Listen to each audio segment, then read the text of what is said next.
Si le nom de Gary Coleman ne vous dit rien, il y a de fortes chances que l'un des personnages de l'enfant acteur vous soit familier. Connu pour tout, de Diff'rent Strokes jusqu'à la fin des années 70 à son travail de doubleur au début des années 2000, Gary Coleman s'est vu décerner par VH1 le titre de plus grand enfant star. Pourtant, à mesure que le célèbre jeune acteur vieillissait, des problèmes de santé, conjugués à des difficultés financières et familiales, ont empêché sa célébrité de bien vieillir. Bien qu'il ne soit pas habituel pour un enfant de star d'avoir des problèmes, lorsque la mort de l'artiste a été annoncée en 2010, de nombreux fans ont été surpris et se sont interrogés sur la vérité qui se cachait derrière la vie et la mort tragique de Gary Coleman. Salut à tous et bienvenue sur Histoire vraie de stars, la chaîne YouTube qui dévoile la face cachée des célébrités. Aujourd'hui, nous plongeons dans l'univers de Gary Coleman. Alors si vous êtes nouveau sur la chaîne, n'oubliez pas de vous abonner et d'activer la cloche de notification pour ne manquer aucune de nos prochaines vidéos. Dans les années 70 et 80, les enfants stars ont connu un grand succès, en particulier dans les sitcoms populaires. Qui pourrait oublier Corey Feldman dans le rôle de Reggie Tower ou Emmanuel Lewis dans celui de Webster Long? Si vous aviez le bagou et la bonne attitude, un contrat d'acteur pouvait changer votre vie et celle de votre famille et faire de vous une star hollywoodienne. C'est peut-être ce que pensaient les parents de Gary Coleman. Cependant, à l'aube des années 90 et 2000, il est devenu évident que la célébrité et l'argent d'un enfant pouvaient entraîner de sérieuses difficultés en vieillissant. Imaginez que vous ayez tout l'argent que vous pouvez désirer sans les connaissances et l'expérience qui viennent avec l'âge. Gary Coleman n'a pas eu à imaginer cela. Après sa naissance, Gary Coleman a été adopté par W.J. Coleman et sa femme Edomia, qui était infirmière. Ce fut un coup de chance pour Coleman, qui était né avec des lésions et des cicatrices sur les reins qui l'empêchaient d'absorber suffisamment de protéines et qui nécessitait des médicaments et de multiples interventions chirurgicales pour les traiter.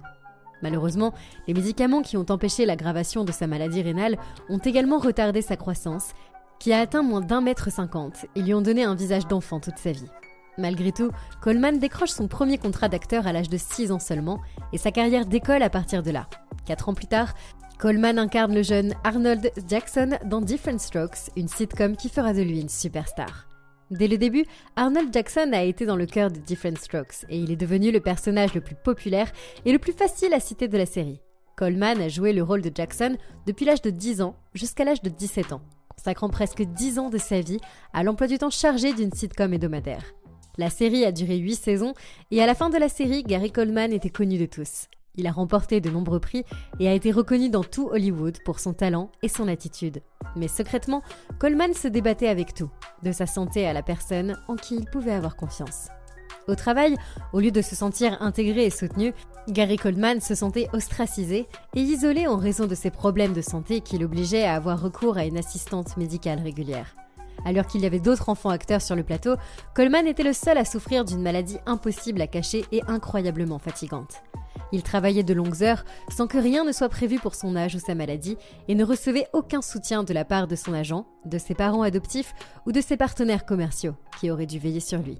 Alors qu'il gagnait peut-être des milliers de dollars par épisode, Coleman n'avait personne pour le conseiller sur la façon de se défendre au travail ou ailleurs, ce qui le rendait souvent dépressif. En attendant, où allait tout cet argent ? Nous ne sommes pas les seuls à vouloir connaître la réponse à cette question. Confiant dans leur relation, Coleman a payé ses parents adoptifs pendant des années, tout en leur permettant de surveiller son fonds d'affectation spéciale. En 1986, les choses ont changé. Diff'rent Strokes était sur la sellette de chez ABC, en partie à cause des faibles audiences après 8 saisons à succès, mais aussi parce que la star de la série n'était plus un jeune garçon heureux qui avait l'air d'une adorable crapule. Il était en colère, fatigué et au milieu d'une bataille juridique avec ses parents. À 17 ans, Coleman les a poursuivis tous les deux, ainsi que son directeur commercial, pour avoir prétendument volé plus d'1 million de dollars à son fonds d'affectation spéciale. Les deux parents de Coleman et son ancien manager ont nié toutes les allégations faites dans le procès et ont poursuivi en retour pour diffamation et pour les avoir renvoyés de son équipe avant la fin de leur contrat. En 1990, les parents de Coleman tentent d'obtenir d'un juge qu'il leur accorde une mise sous tutelle, à l'instar de Britney Spears, de leur fils. Se fondant sur l'état de santé déclinant de Coleman après 2 transplantations rénales ratées, ses parents ont tenté de faire valoir qu'il n'était pas mentalement capable d'être responsable de 7 millions de dollars, tout ce qui lui restait après la fin de Diff'rent Strokes. Un juge a rejeté la demande et Coleman a de nouveau poursuivi ses parents. Pendant tout ce temps, Gary Coleman s'efforce de trouver un emploi qui ne soit pas humiliant pour lui. En 1993, Gary Coleman a gagné le procès intenté à ses parents et à son directeur commercial. mais il ne parvient toujours pas à trouver des rôles convenant à un homme de sa taille et de son âge, qui ne soient pas follement incapacitants ou discriminatoires à l'égard des personnes de petite taille. Enfin, après avoir découvert ses talents de doubleur, Coleman a réussi à interpréter des personnages dans des émissions d'animation et des jeux vidéo, ce qui était rare à l'époque pour les acteurs vraiment célèbres. Il a également continué à donner quelques rares interviews sur sa vie, admettant avoir souffert de dépression et avoir eu des pensées suicidaires. Alors que les fans espéraient qu'il était sur une pente ascendante, Coleman s'est au contraire trouvé au bord de la faillite. Incapable d'obtenir des rôles principaux ou même secondaires dans de vrais projets hollywoodiens, Coleman s'est placé sous la protection de la loi sur les faillites 6 ans seulement après avoir gagné le procès contre ses parents. Bien qu'il ait admis être en partie responsable, il est clair que Coleman n'était pas tout à fait d'accord avec ses tuteurs adoptifs puisqu'il les a désignés, ainsi que ses avocats, comme faisant partie du problème. La maladie rénale et son traitement ne sont pas bon marché, ce qui explique évidemment une partie de la perte de la fortune de Coleman. Mais qu'en est-il des investissements malheureux, comme son salon de jeux personnalisé en Californie qui n'a jamais rapporté un centime? Parfois, l'appel vient de l'intérieur de la maison. Pendant une dizaine d'années, Coleman n'apparaît dans aucune œuvre cinématographique ou télévisuelle majeure et se tourne vers la politique. En 2003, il s'est présenté aux élections de rappel pour le poste de gouverneur de Californie. Certains pensent que sa tentative de devenir gouverneur est une blague, car le journal qui l'a soutenu ne l'a fait que pour prouver que n'importe qui pouvait devenir candidat. Coleman avait envie de rire et s'est présenté contre plusieurs autres stars, dont Arnold Schwarzenegger, pour lequel il a décidé de voter après avoir abandonné ses efforts de campagne. Malheureusement, cela n'a pas vraiment permis à Coleman d'obtenir une presse positive. À ce moment-là, il avait été presque oublié par tous ceux qui n'étaient pas des femmes inconditionnelles de Diff'rent Strokes. À part un clip vidéo de John Cena et quelques films comiques dans les années 2000, Coleman était pratiquement à la retraite. Qu'est-il arrivé à Coleman après avoir quitté le devant de la scène ? Nous savons qu'il n'avait plus qu'un rein et de nombreux problèmes de santé apparaissaient constamment en raison de son traitement. Des dents fragiles à l'obligation constante d'ajuster et d'utiliser les accessoires chirurgicaux dans son corps, Gary Coleman était tout simplement trop fatigué pour continuer sa vie à Hollywood.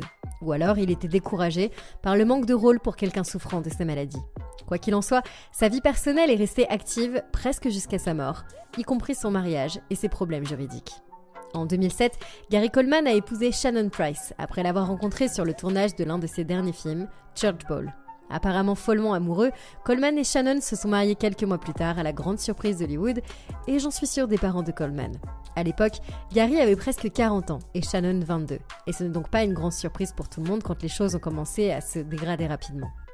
Au cours de la première et unique année de leur mariage, Coleman et Price se sont disputés à Provo dans l'Utah et Price a été arrêté pour avoir prétendument exercé des violences domestiques sur Coleman. En 2008, le couple a décidé de participer à l'émission de longue durée Divorce Court, soi-disant pour essayer d'aérer leurs problèmes mutuels et de sauver leur mariage. Cela n'a manifestement pas très bien fonctionné, bien que l'épisode était extrêmement populaire, car en août de la même année, le couple a divorcé. Coleman est même allé jusqu'à demander une ordonnance restrictive contre Price, affirmant qu'elle essayait toujours de vivre dans sa maison, alors qu'il était hospitalisé pour des complications médicales après le divorce. Price a tenté de convaincre un juge qu'elle et Coleman avaient continué à être ensemble jusqu'à sa mort en 2010, mais le juge n'a pas été convaincu. C'était probablement pour le mieux puisque, selon la rumeur, les témoignages contre Shannon Price l'accusaient d'avoir constamment trompé Coleman, de l'avoir maltraité en public et en privé, et de l'avoir traité comme un enfant négligé pendant presque toute la durée de leur mariage. Il semble que Gary Coleman n'a jamais pu s'en sortir lorsqu'il s'agissait d'avoir de mauvaises personnes autour de lui, et qu'il a également eu des problèmes de colère. En 2008, lorsqu'un photographe lui a pris une photo de lui sans sa permission, Gary Coleman aurait crié sur l'homme avant de le frapper avec sa voiture. 10 ans plus tôt, il avait comparu devant un tribunal pour avoir donné plusieurs coups de poing au visage d'une conductrice de bus qui s'était moquée de sa carrière.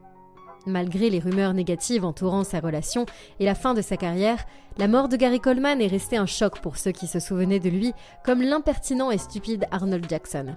Cependant, même mort, Gary Coleman ne semblait pas prêt à pardonner à ceux qui, selon lui avaient fait du tort, et il tenait beaucoup à ce qu'on se souvienne de lui. À sa mort, la dernière version de son testament exigeait qu'il n'y ait pas de funérailles ou d'autres services, mais une version précédente demandait que les funérailles soient organisées par toute personne n'ayant pas de lien financier avec lui, ce qui aurait exclu ses parents, sa femme et son équipe de direction. En fin de compte, il semble que Coleman ait au moins fait suffisamment confiance à Shannon Price pour la laisser prendre des décisions médicales avancées pour lui, puisqu'elle a pris la décision de le débrancher du respirateur artificiel. Les tabloïds ont publié l'histoire selon laquelle Shannon Price avait assassiné Coleman sans sa permission. Mais les dossiers de l'hôpital indiquent clairement que Coleman avait laissé sa vie entre ses mains. Cela signifie-t-il que cet enfant star solitaire et tragique a trouvé un véritable amour avant sa mort ? Nous l'espérons. Gary Coleman est mort de complications médicales en 2010, après s'être cogné la tête en tombant chez lui. Mais le mystère de sa vie personnelle et de sa carrière attire toujours les fans aujourd'hui, d'autant plus que les remakes de sitcoms sont de plus en plus nombreux. Regarderiez-vous un remake de Different Strokes sans Gary Coleman ? Et si oui, qui devrait prendre sa place ? Dites-nous ce que vous en pensez dans les commentaires ci-dessous et n'oubliez pas de rester à l'écoute pour d'autres histoires vraies de célébrités.